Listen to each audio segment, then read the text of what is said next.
Hi there, I'm Sarah Blazer, Director of the FIT Writing and Speaking Studio.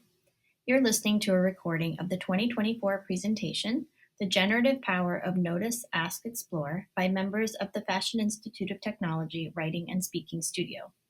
This presentation was given on October 19th, 2024, at the National Conference on Peer Tutoring and Writing in Tacoma, Washington. FIT is part of the State University of New York. We are a public art and design, creative industries focused community college with baccalaureate and graduate programs as well. Most of our approximately 8,000 students are with us for both their associate's and bachelor's degrees. I'm joined by Steve Keating, assistant professor and associate director of the Writing and Speaking Studio, and 5 colleagues representing multiple roles in our program. Stephanie Zlotnick is one of our professional consultants. Stephanie has a master's in language and literacy from City College and was actually a peer consultant when she attended FIT, earning her BS in art history and museum professions. We have 3 co-presenters from our staff of undergraduate peer writing and speaking consultants. Abby Kanan will complete her associate's degree in advertising and marketing communications in spring 2025. Josephine Hadjilukas earned her BS in Advertising and Marketing Communications in December 2024, and Mimi Vilgresham will earn her BFA in Illustration in spring 2025. Finally, we're joined by Sandy Ng, a graduate peer writing and speaking consultant, earning in the spring her master's in Fashion and Textile Studies, History, Theory, Museum Practice. You can see here a picture of our group taken before our live presentation, which was attended by around 20 students, faculty, and program administrators. Now on to our presentation.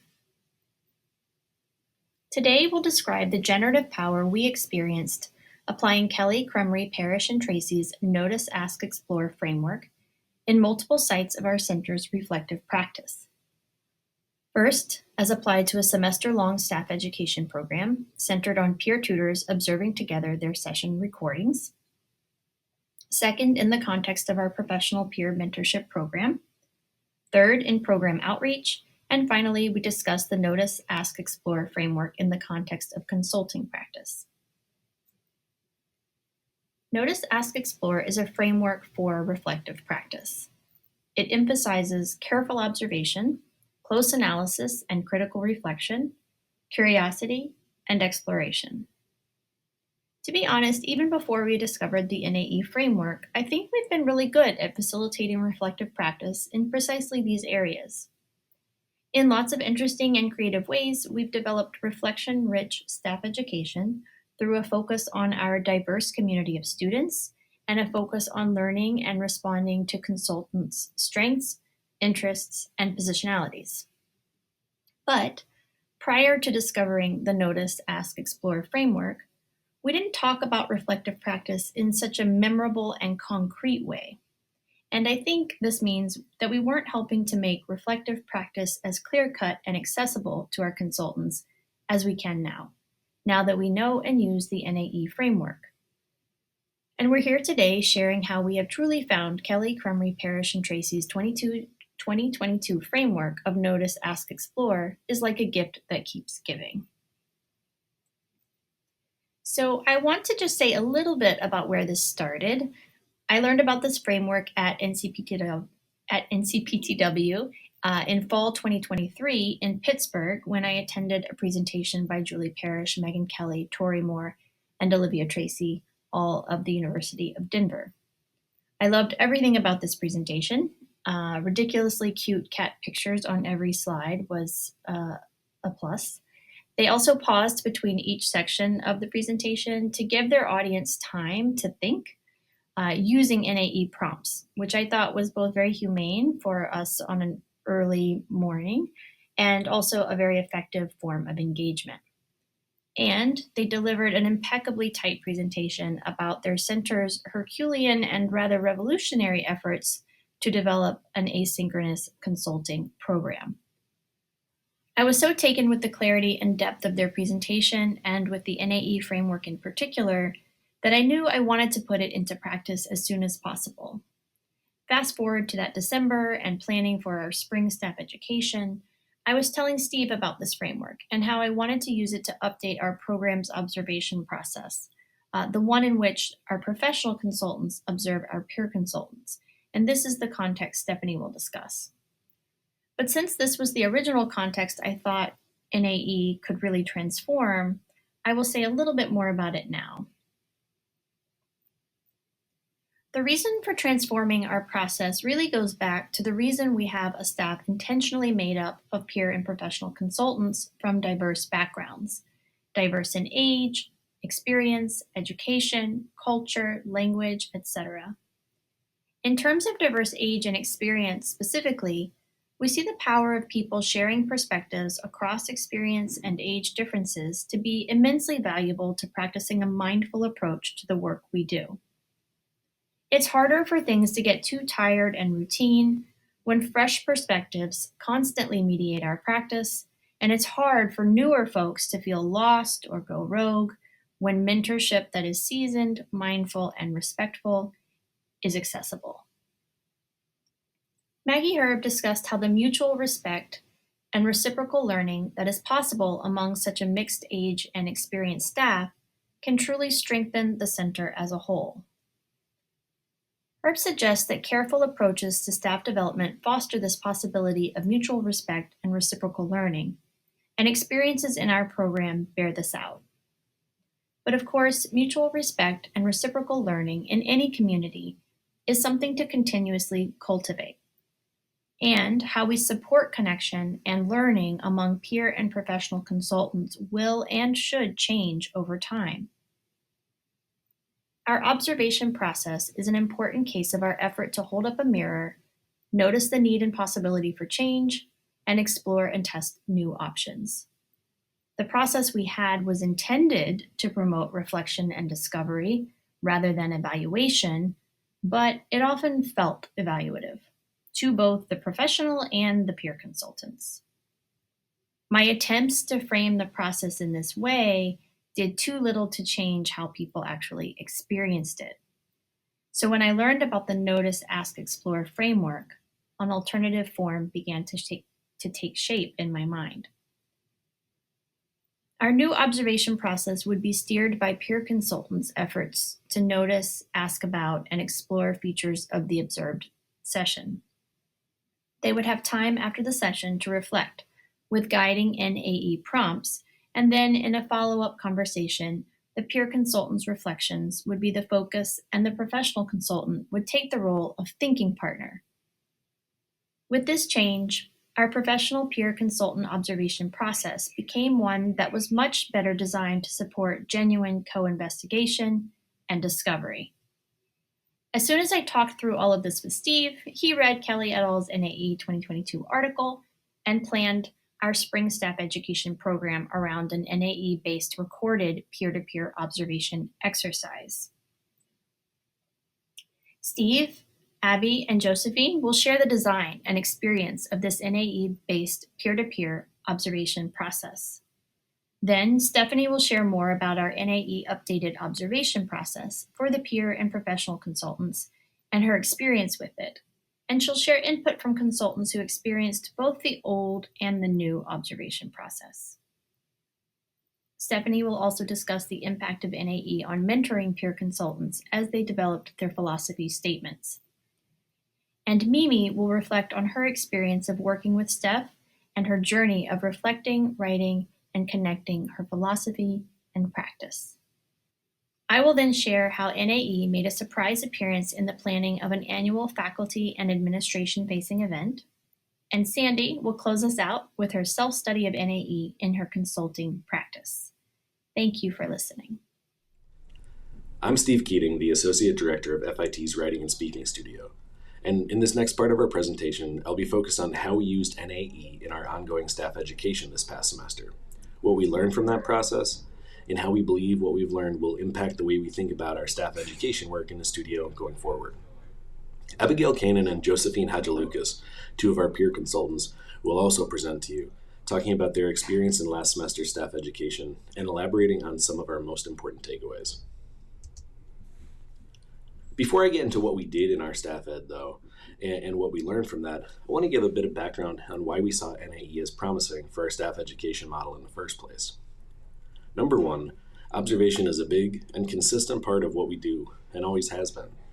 Our new tutors observe live and recorded sessions, both as active participants and silent observers during their training. We observe tutors when we have the time. Our professional tutors observe our peers, and we also encourage our tutors' active observation and awareness of the space and the tutoring happening around them all the time, even when they're done with training. But we hadn't, at least in my time at the studio, it did happen in the past, we hadn't had the opportunity to have the tutors observe themselves. And of course, this is such an important type of observation. In my previous role as a public speaking instructor, self-observation of a recorded session was, I think, the most important part of the learning for the class. Students were required to reflect on their speeches by watching the recordings and write about how they might approach their work differently next time based on what they saw. So they weren't able to just prepare for the speech and then deliver it and then never think about it again. They were required to look back at it and think about it critically. As I think we would all agree, recorded self-reflection is a raw and very powerful form of observation because it forces you to consider yourself in stark fluorescent focus. The NAE framework gave me clarity around how we could implement that kind of self-observation in our work at the studio.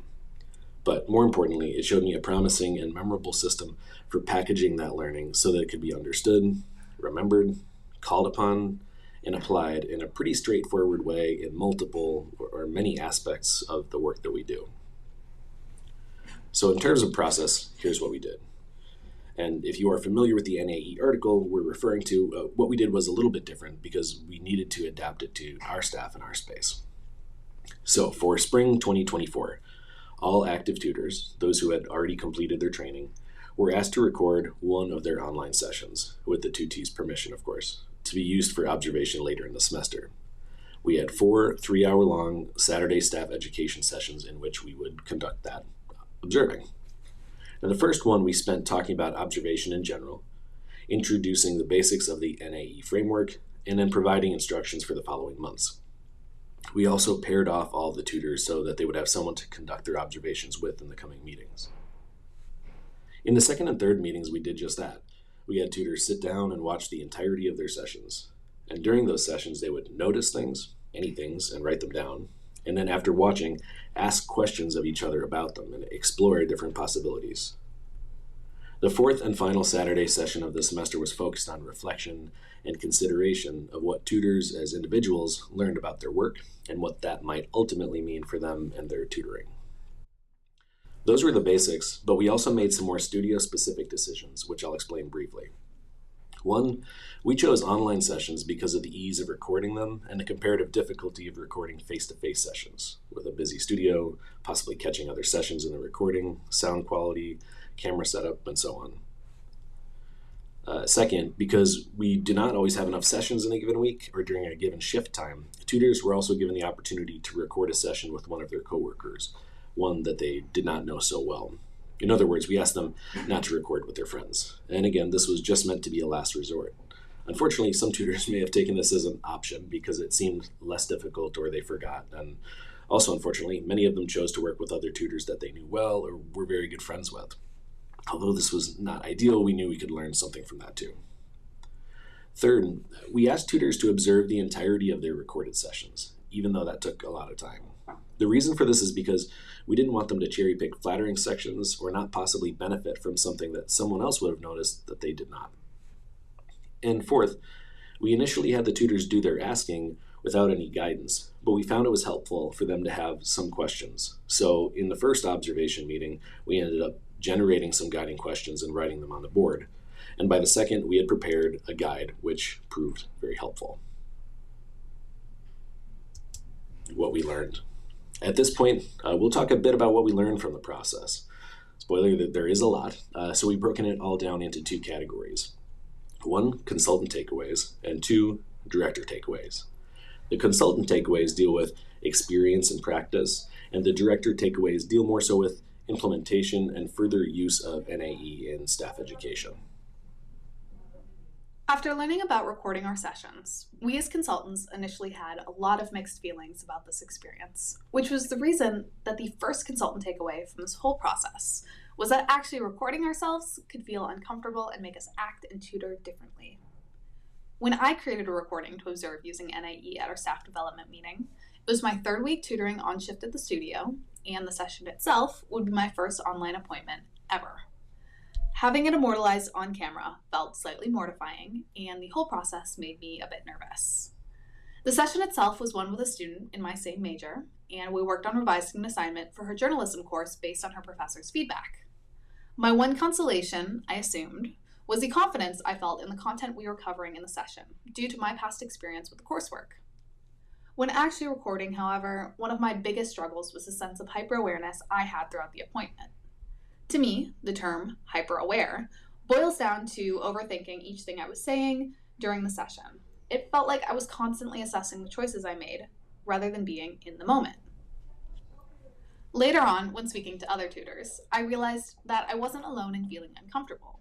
It can be hard not to get in your head about the perceived implications of recording a session, causing the end product to feel less natural. With Mimi, another tutor at the studio, I sat down and recorded a session with her that she could observe in our staff meeting. However, this time, I acted as the tutee. Though I found the session to be very helpful and free-flowing, she later shared that while recording, she felt the opposite, saying, "To be honest, I think recording threw me off a bit. It felt more like a formal interview to me because of the recorded aspect." Though I had felt very nervous about recording a session, it was helpful to find out that at least I wasn't the only one. Our second takeaway became apparent when we moved into the next phase, where we watched our recordings. It became clear that despite these initial hiccups, NAE as a process seems to work well because it provides both structure and flexibility. When our staff development meeting rolled around a few weeks later, it was finally time to watch the recording all the way through with another tutor I was paired with. As we hit play on the nearly hour-long video, I braced myself for the worst. But by the time it was over, I felt much less uncomfortable than I imagined I'd be. And the conversation that followed quickly eliminated the remaining awkwardness. The structure and flexibility of the NAE process worked in reflecting from the perspective I had as a new tutor because it opened up pathways for discussion around the choices I made, without painting them as good or bad, and instead simply learning and growing from them in mutual conversation. Though there are parts of the session that would have been easy to dismiss and critique, NAE allowed us to analyze them from the viewpoint of their motivations and implications. For example, using NAE, we noticed that during the recording, I was leaning towards guiding the session based on my own preconceived ideas about the assignment, rather than letting the student forge the path. Asking why this might have occurred let me explore how the confidence I felt in the content of the session may have clouded my ability to approach it with an open mind. We then were able to explore what other choices I could have made, and the ways that it would have changed the session, like letting go of those preconceived notions or phrasing questions in different ways. Following our staff meeting, we began to notice the ripple effect that NAE had in our studio. Our third takeaway was that NAE helped tutors to realize other ways that they might have approached their session or tutoring work in general as it expanded out further from our initial application of the process. Since the recorded session took place during my first few weeks as a peer consultant, it acts as a time capsule of sorts. It was recorded so early in my time at the writing and speaking studio that the experience I was gaining from each session and our staff meeting discussion was exponential. This conversation in particular had a huge impact on my sessions moving forward, allowing me to be more mindful of entering sessions with certain expectations or assumptions. After using NAE to facilitate conversations around recorded sessions, it naturally found its way into other conversations at the studio, and then into my tutoring practices. Through NAE, I found it easier to facilitate open conversations with students and overall let go of practices that were limiting the scope of our sessions. However, this ripple effect of NAE wasn't only felt by me. In speaking with other tutors, many identified incredibly similar ways that this framework made its way into other areas of their work. As for myself, however, I still use this initial NAE discussion from our staff meeting as a touchstone when looking at the choices I am making and their overall effects. In observing my session from a future perspective, I got to practice NAE in a very reflective way, and firsthand understand how helpful it can be for growth in our tutoring practices. Now we'll move on to our discussion of director takeaways, what Sarah and I learned about the process of incorporating NAE into staff education. We have 5 main takeaways, which I will cover, and then Josephine will talk to you about 2 of those takeaways and emphasize their significance from a consultant perspective. Takeaway 1. Provide scripts and guiding questions. We found it was very important to provide some modeling and or guidance around what engagement can look like and feel like in each of these NAE steps. Without guidance, these steps can feel very difficult, especially in the time frame we were working with. Takeaway 2, assign pairs. We felt that having assigned pairs proved more important than we might have guessed. Some tutors reported that they would not have watched their videos in full if they did not have a peer or accountability partner. Takeaway 3, maintain oversight of pair NAE discussions. Although we wanted to provide our consultants with space and privacy to engage fully in their NAE discussions, we realize that oversight is important. This allows us to notice trends in conversations that may or may not make it to the notes and redirect when necessary. For one example of a situation in which we needed to intervene, I heard consultants in several groups either answering questions asked very definitively and not leaving room for exploration, or jumping to define solutions for things they had identified as needing work, instead of continuing to ask questions and explore multiple possibilities. Takeaway 4, give time between the recording and the observation. Josephine will speak to you on that one in a moment. Takeaway 5, understand that not everyone will be comfortable with the process. We found that there are different reasons for why consultants might feel uncomfortable with one or more parts of this process. For one, as Abby said before, it feels awkward to record yourself. But also, we realized that some consultants felt uncomfortable watching themselves on camera and feeling like they were the subject of analysis. Another one of our consultants, Anashka Doragalu, who had originally planned to present today with us and who had played an important role in the preparation of some of these materials, collected some interesting data on this subject too. She found that in comparison to the use of NAE in observations, which Stephanie will talk with you about next, consultants felt less comfortable with the use of NAE in staff education.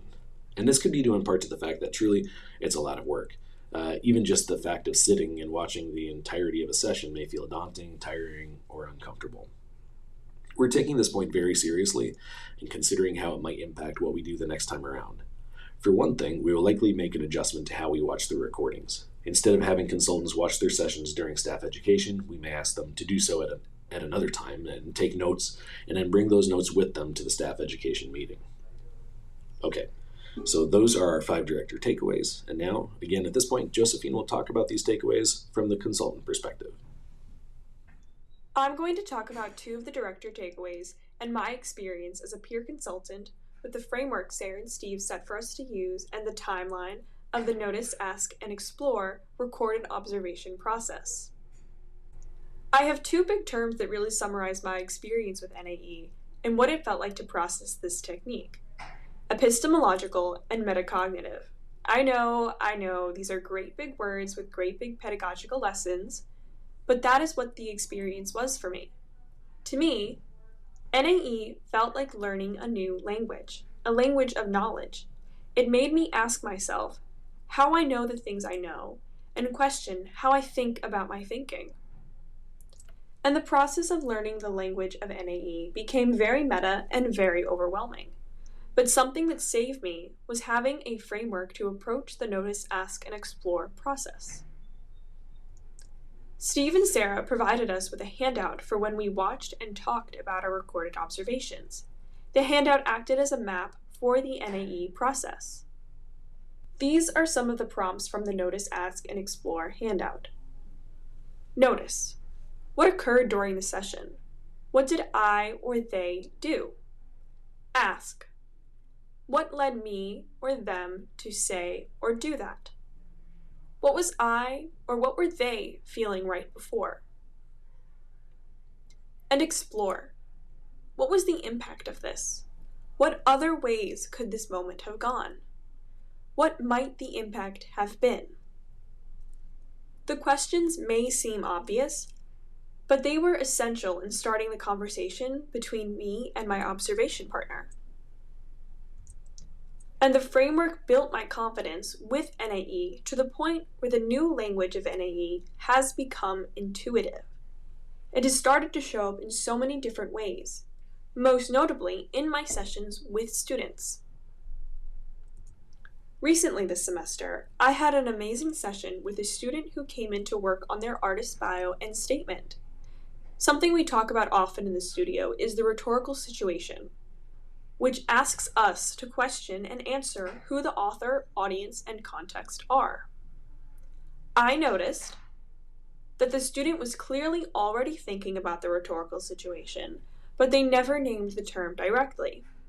I asked myself, would this be helpful to point out to them that what they were talking about is a defined process? I explored, quickly in my mind, what each of the outcomes could have been, and ultimately, I decided, why not? I shared with the student that what they were talking about was the rhetorical situation, and they responded really well. Even later on, when we wrote our session notes, they thanked me for introducing them to the rhetorical situation. I reminded them they were already aware of the concept and just needed the name. I was grateful for this moment. I could see that I had come full circle using the NAE scaffolding. I think what grew my ability to implement NAE in a session like this was being provided the framework from Sarah and Steve during our learning period of getting to know NAE. So, if a student adopted the Notice, Ask, and Explore observational technique, I would recommend they come up with a framework too.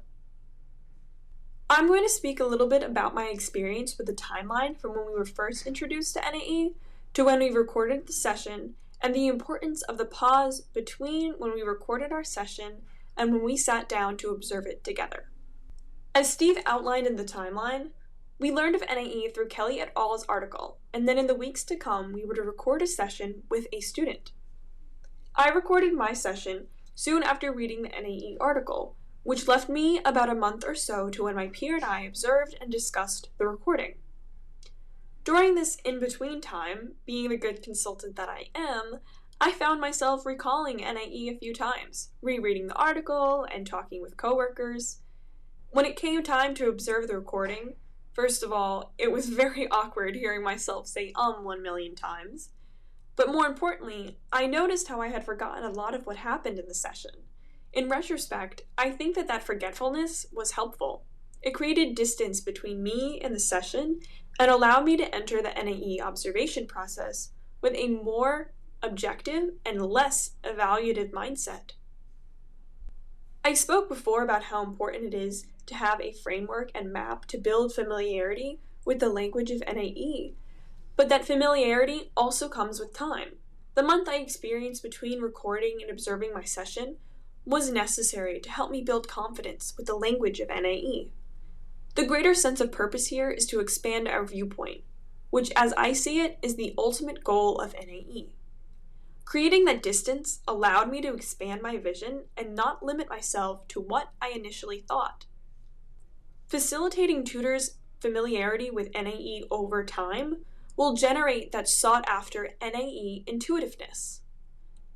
I think that this is also a lesson for directors who are interested in implementing Notice, Ask, and Explore to consider. And lastly, for our section on staff education, let's talk about what we're thinking looking forward. First, we want to do this on a more regular basis, even if it's not necessarily the full focus of a semester staff education.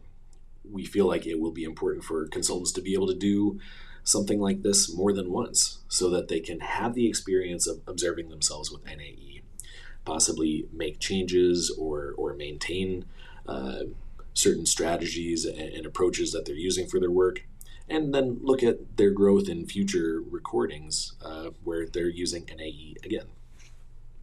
Second, we want to have a more focused discussion on the use of NAE in sessions. Although, as you'll see later in this presentation, some of our consultants did get to think about that quite a bit. We would like to incorporate that discussion more so into our plan for a semester staff education. And finally, we want to incorporate NAE into our onboarding. Because this is a concept that we find ourselves calling on in so many moments of the work that we do, we feel like it will be important for our new tutors to come in to the role with at least a basic understanding of what NAE observation is. And for that reason, as part of their onboarding, all of our new tutors are now observing a pre-recorded session using NAE and then talking about that with us in our training wrap-up. And so that is what we did, what we learned, and where we stand now with the incorporation of NAE in our staff education context. We see NAE as an integral skill and a touch point for much of the work that we do. And so we imagine continuing to use it in our staff education in these and other ways. And next, you'll hear from Stephanie on NAE in another context. I'd like to share a bit about how NAE has helped foster professional and peer mentorship in the studio. First, I'll tell you about NAE's role in peer tutor session observations and how it showed up in each of mine, and then I'll pass it over to Mimi to share her experience writing her tutoring philosophy statement. Before I was a professional consultant, way back when, I was an undergrad student at FIT and a peer tutor at the studio. While there, we had a mix of undergrad and graduate peer tutors and somewhere between 3 and 5 professional consultants at any given time. The pros weren't a huge part of my experience, but I admired them and truthfully was totally intimidated by them. 5 years after graduating college, while pursuing my master's degree in language and literacy, I returned to the FIT Writing and Speaking Studio as one of 5 professional consultants. In this role, I've made it a point to form profound relationships with the peers. Not only is it a big part of my job description and the work we do as a staff, but it's something I want to foster as I move forward in my writing center career. Last spring, Sarah shared an article with the pros, which she mentioned earlier, Building Knowledge Across Institutional Roles When Peer and Professional Tutors Work Side by Side by Maggie M. Herb. Herb explores the relationships between peer and professional consultants at the Buffalo State Writing Center and concludes that a mixed peer-pro tutoring staff is ideal. As I have been in both positions, this is a particularly interesting topic of scholarship for me. In her study, Herb found that, quote, when reflecting on perceptions of their peer or professional tutor colleagues' roles, all 14 participants noted that, overall, the peer and professional tutor roles are more similar than different. Even more, Herb points to the importance of collaborative staff training for both groups in creating the, quote, community of practice learning model developed by Jean Lave and Etienne Wenger, in which groups with similar goals improve their practice as a result of regular collaboration. I think this captures well the ethos of our studio and the mutual respect and learning that happens between peers and pros. But the roles of peer tutors and professional tutors are not always equal, at least it doesn't feel like it. Given the professionals' graduate degrees, classroom teaching experience, working relationships with the directors, and just more years of tutoring, the studio inherently becomes host to a hierarchy that can lead to uneven power dynamics. Through my years as a professional consultant, the moments that have felt the furthest from the community of practice model occurred during past session observations. In this process, the pros were assigned 4 peer tutors with whom our schedules overlapped, and we were responsible for conducting at least one session observation and debrief conversation with each during the semester. In pre-NAE observations, we blocked off time after the session we were observing to have a 15 to 30-minute debrief conversation. We observed the session, took notes, and then relayed some of our notes to the tutor.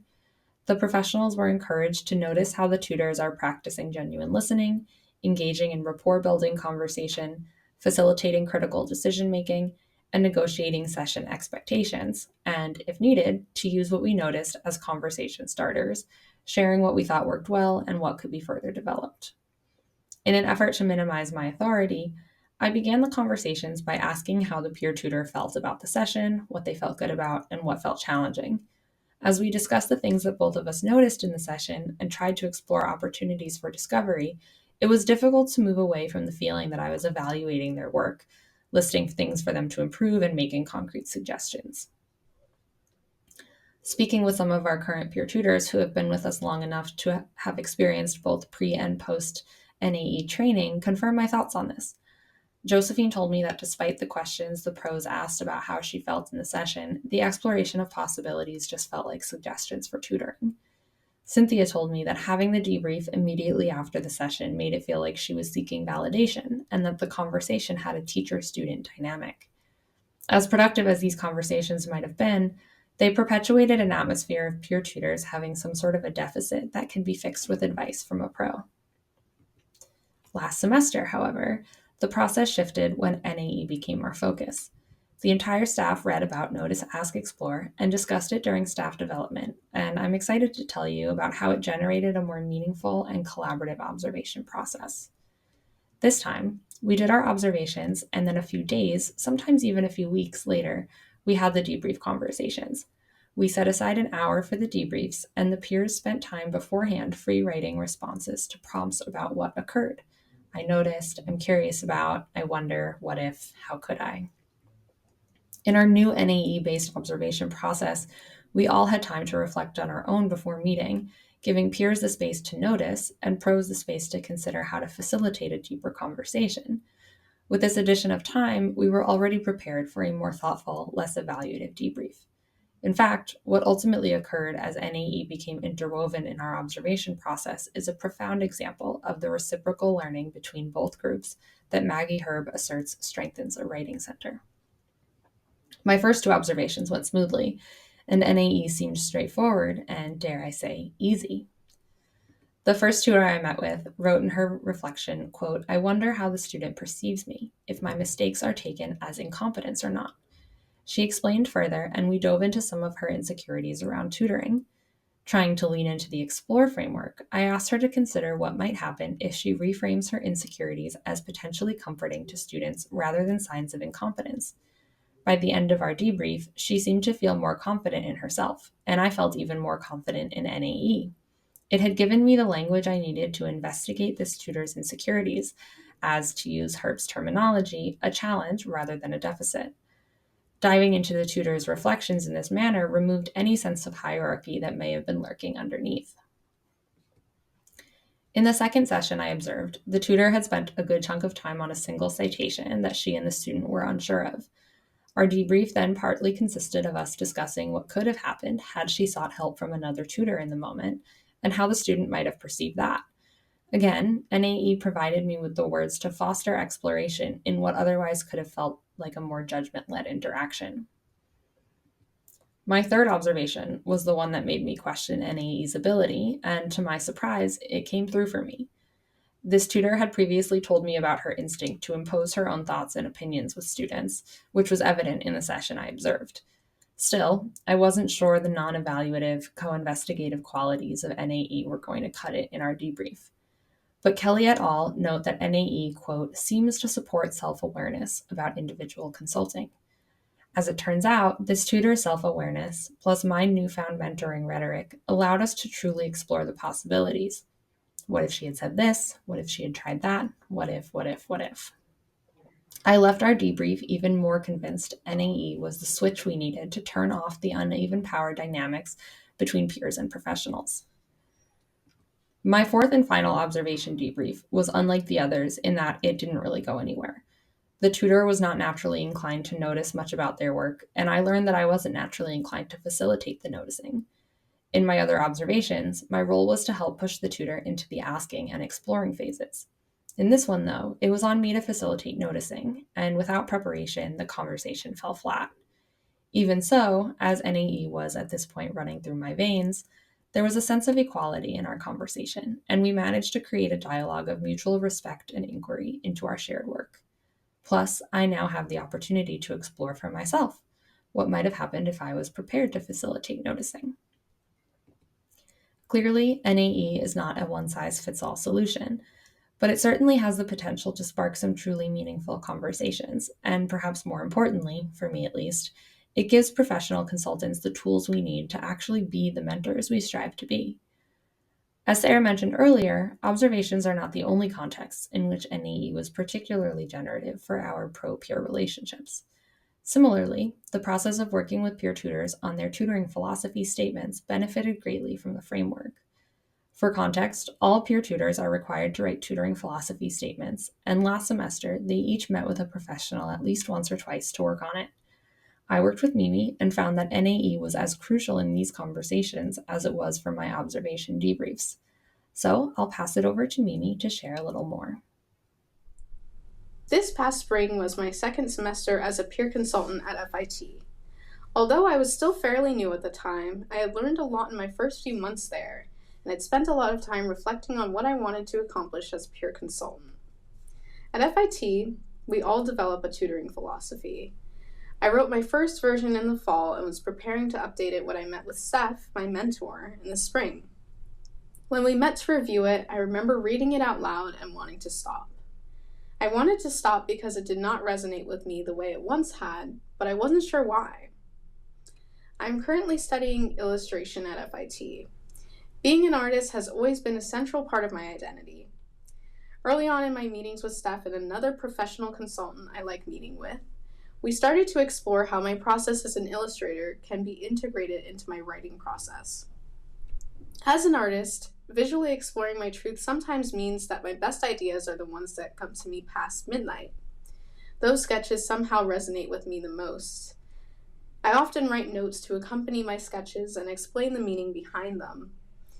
When I draw, I first think about what I would like to say, and then how I will communicate my message to my audience. To me, as an artist, a strong piece is one that holds truth.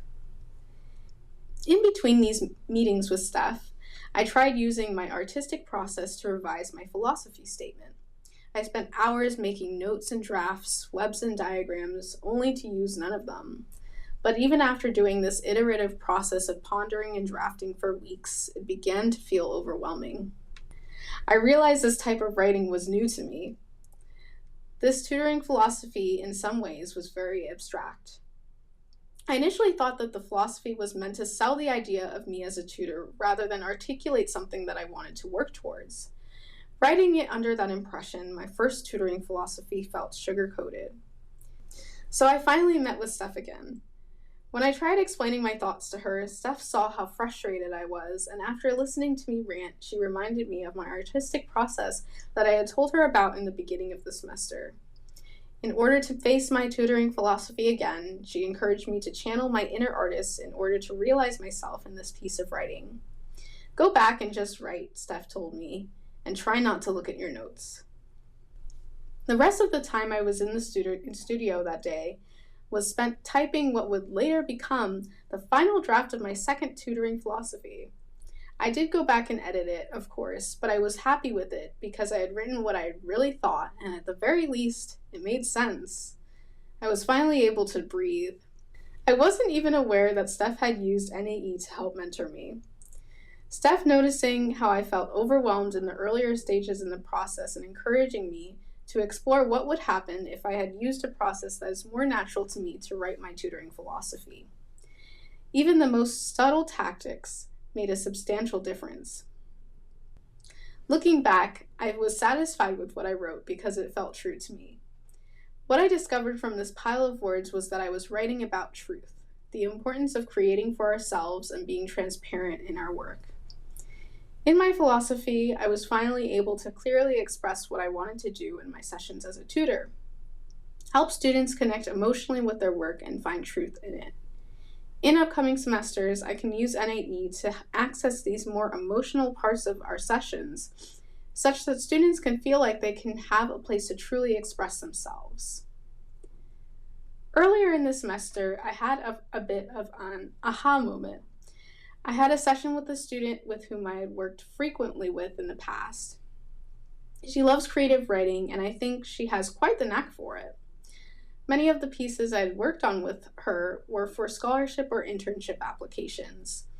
I enjoy reading her work because she finds a way to incorporate her voice into everything she writes.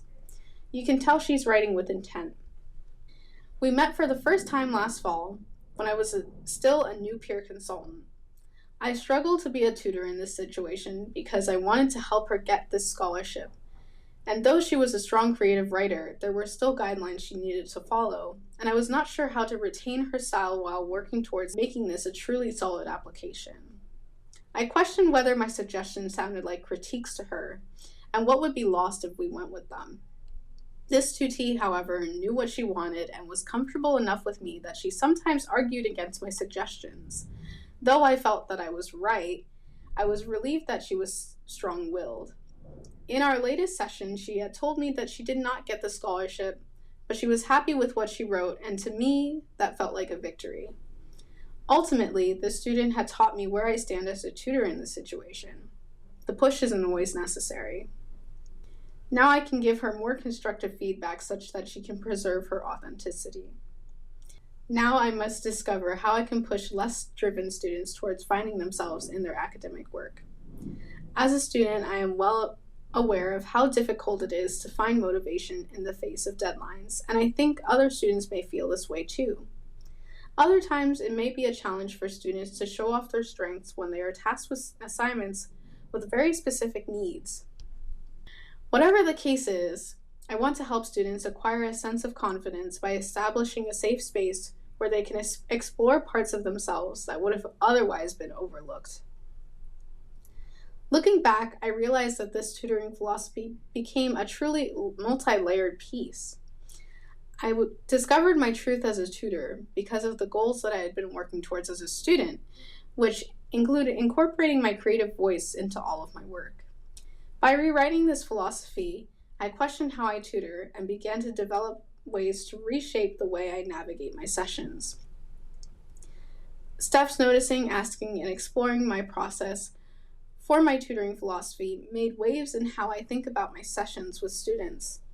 By using Notice, Ask, Explore, I, as a tutor, can establish a stronger understanding of the tutee's perspective and foster student agency by encouraging students towards finding their truth.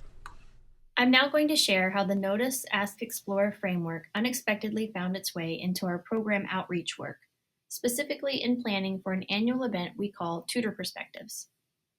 We put on this faculty and administration-facing event to highlight our consultants' significant contributions to teaching and learning at our college. We want our audience to understand what peer tutors do through skilled and genuine listening, facilitation, and conversation. We hope if they develop a deeper understanding of what we do, then they're better equipped to inspire students to work with us. This is an ongoing challenge. Since most faculty and staff have not experienced what we do for themselves, this year I wanted our event to give them access to the next best thing. I invited 8 peer consultants to write and share vignettes from their favorite sessions. We called it Talking Hearts and Minds, Peer Consultants Reflect Through Vignettes. Planning for Talking Hearts and Minds became an opportunity to practice, in particular, the noticing aspect of the Notice, Ask, Explore framework, but for outreach purposes. The tutors practiced noticing and describing and storytelling to craft short pieces that could effectively transport listeners inside their sessions.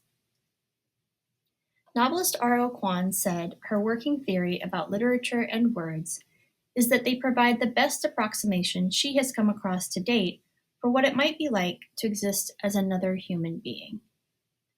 She explained, no matter how much I love and talk to and am close to the people in my life, it's just so astonishingly difficult to really know what it's like inside their heads and bodies. And I feel that's part of what draws me in particular to literature as an art form and to words. I love this, and it made me think about how it's also so astonishingly difficult to really know what it's like inside the experience of a great session. Again, if you haven't experienced it for yourself. I think maybe this is why peer tutors' session stories may be our most compelling approximations. Each finished piece for our event was meant to be half show, the narrative and rich description, and half tell, the reflection or so what piece for our audience. It didn't initially occur to me to connect our staff practice with the Notice, Ask, Explore framework with my invitation to tutors to develop these narratives until Sandy, one of our graduate peer consultants, posted on our staff blog about her favorite session. I was immediately struck by how much Sandy used the phrase, "I noticed," and similarly, "I paid attention to," as she documented the spoken and unspoken unfolding of her session. It seemed clear our Notice, Ask, Explore practice had influenced Sandy's experience of reflecting on this favorite session. She had developed a beautiful vignette and reflection, and so I was able to point to hers as an example for consultants who wanted a little more guidance to get started. And I realized the opportunity I'd almost missed. Sandy's example helped me approach my support of the other consultants more mindfully, as an exercise in the noticing stage of reflective practice. Thus, every minute spent on preparing for this event felt more like important staff development work than another outreach effort to change hearts and minds. NAE helped me support the tutors through the process of translating feelings they had about a session that had resonated with them into a concise narrative with voice and emotion and a message the audience could grasp. As Josephine shared earlier, learning to use the NAE framework, even that first stage of noticing, may feel something like learning a new language. We saw in multiple ways how important it is to scaffold tutors' noticing practices. I was excited that our outreach event became another site for our noticing practice, and thus an opportunity to strengthen our culture of reflective practice.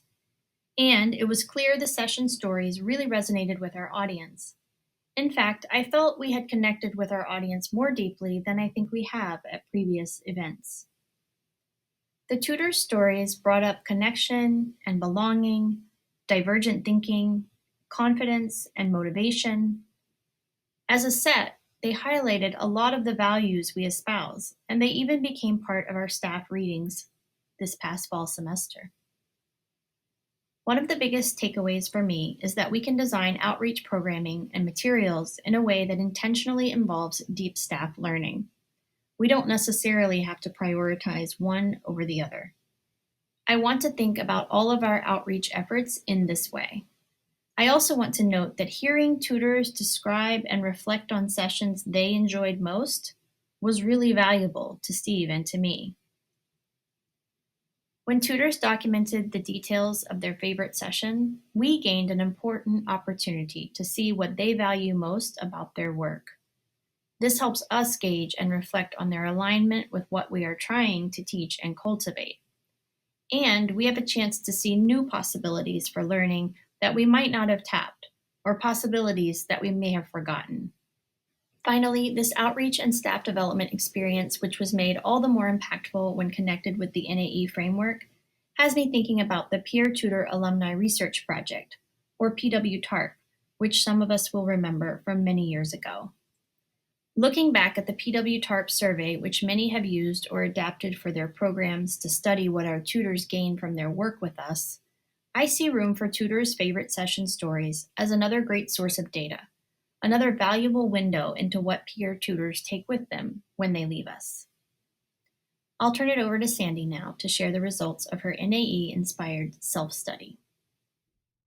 This past year, I wrote on our staff blog about a session I had with a tutee who came into work on an artist statement for a photography gallery they would be a part of soon. During this session, I had focused on paying attention to the body language of my tutee and how they spoke about their work, which informed me what questions I may ask to encourage the tutee to share more about their project.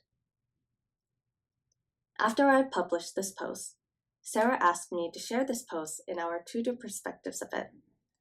She pointed out to me that I was practicing notice, ask, explore beyond self-observation for us tutors, and I was applying it to how I approach consulting.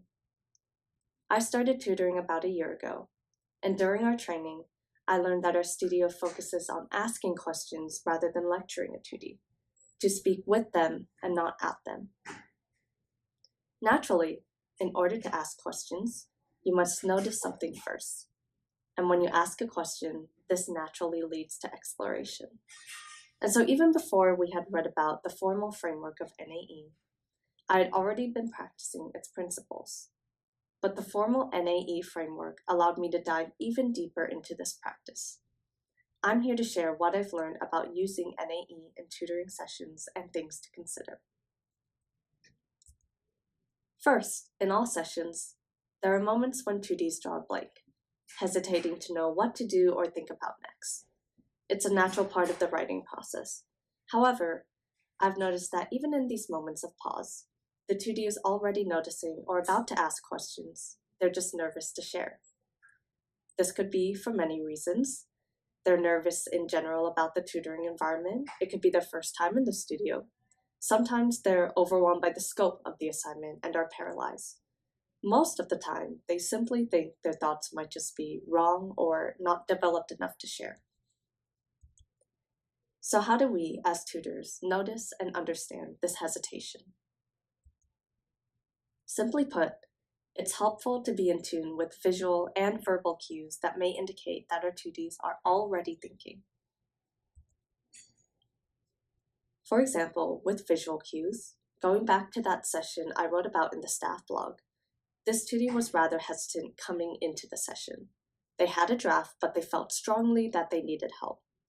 For context, they were choosing to write their artist statement as a poem, and the photo collage they were going to show was personal photos of their family. Visually, I noticed that they would hover over certain lines of the poem over and over. I noticed she kept leaving space between two lines. She'd press enter to make another line, delete, and enter again. And this went on a few times. I told her I noticed this, and she explained that there was an importance between these two lines, but she wasn't exactly sure how they related, even though she felt that they related. As soon as I pointed out what I noticed, this prompted her to share more thoughts. Additionally, 2Ds, especially if it's their first time in the studio, tend to be a little rigid at first, especially in how they're sitting. You can even see it in how they scroll through the pages of their assignment. They may be pausing as they scroll. A more general rigidity like this, especially at the beginning of a session, signals to me that I should focus on easing into the session and build rapport with the 2D, such as asking them about their day or how they're feeling about the class or assignment. I know that 2Ds are more at ease when they relax into their chair, or their movements such as hand movements are more dynamic and free-flowing. Moving on to examples of verbal cues, you may be able to notice the hesitancy of a student by just a simple sigh, or maybe they take a hard breath about some part of the assignment. Another common thing that happens is when a 2D begins to speak about something, but then they come to an abrupt stop. I find it really helpful to pay attention to how a 2D speaks about their assignment. For example, as my 2D spoke, I noticed she would keep coming back to certain topics, phrases, words, etc. And that indicated to me that there was something more to be explored with those repeated topics, and there was something worth asking her more about these certain ideas. And so moving on to ask, how do we ask in a way that is encouraging and not intimidating? I find it helpful to preface the question by telling them what you've noticed. For example, when I noticed that my 2D was hovering her mouse between those two different lines, I first said, I noticed that you keep coming back to these two lines. Is there something you may want to add in between them? Doing this gives context to your question and helps them understand that the question is coming from a place of curiosity and not judgment. Next, it's important to keep your questions open-ended. After I had asked the 2D, is there something you may want to add between those two lines? My next questions were broad, such as, what thoughts are you having about these lines? How do you feel that they relate to each other? As mentioned before, 2Ds are often hesitant to share thoughts because they think it's just wrong. Open-ended questions gives them space to explore rather than provide an answer right away. It lets them know that it's okay to share even though their thoughts aren't fully formed. Overall, it's important to approach asking as a way to learn more about the student rather than trying to make suggestions about their work. For example, my 2D was reorganizing the stanzas of her poem. Instead of figuring out myself how to reorganize the stanzas and say something like, how about we organize the stanzas like this? I instead asked her questions like, how do you feel about the different ways you showed me you could organize your stanzas? What are the benefits and concerns of each? In this way, she was able to discover on her own which way she wanted to organize the stanzas, giving her agency and preserving her voice. The session is guided by the 2D's thoughts rather than my idea of what direction they should go. Moving on to our last section, explore. Overall, the important thing that I've learned about exploration in a tutor-2D relationship is that exploration is driven by mutual conversation, an exploration that is done together. So how do we, as peer tutors, keep a conversation going? In general, I find it helpful and encouraging for the 2D to share relatability that you have to their work. For example, my 2D wanted to express herself in a poem. I could see she was hesitant when first sharing this with me, maybe feeling it was out of bounds for her project or that I wouldn't understand her vision. Turns out, I'm also someone who likes to write in a poetic style, or at least in my own diary, and I enthusiastically shared this with her. She smiled and immediately seemed much more comfortable and open to talking about her vision. Additionally, it's helpful to share your thought process with them especially the natural messiness of it. Even though we're tutors, we don't know everything, and sometimes we draw a blank. I find it helpful to let 2Ds know this or just show it by sharing your incomplete thoughts. It shows them that we don't know all the answers to. And building upon that showing of the thought process, it's also important to practice silence and show that this is part of the writing and speaking process as well. Silence may be important for letting ideas digest, to think about ideas without the obligation to verbalize it just yet, or even just to let your brain rest for a brief moment.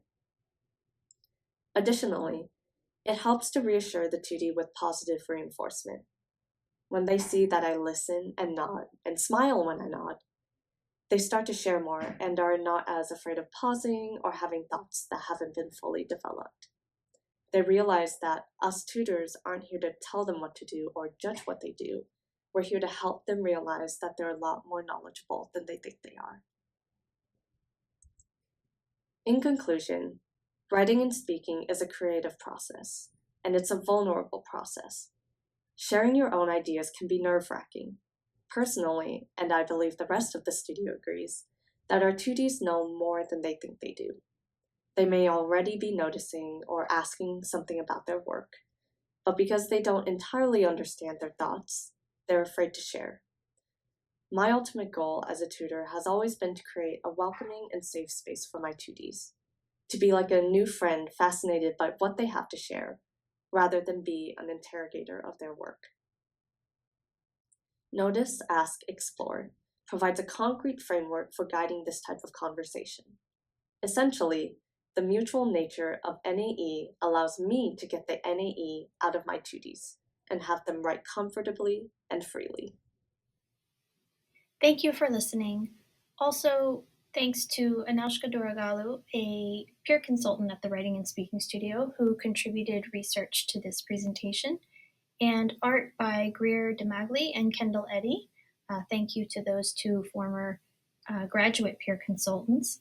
And also thank you to all of the Writing and Speaking Studio peer and professional consultants who helped us in the development and practice stages of this presentation.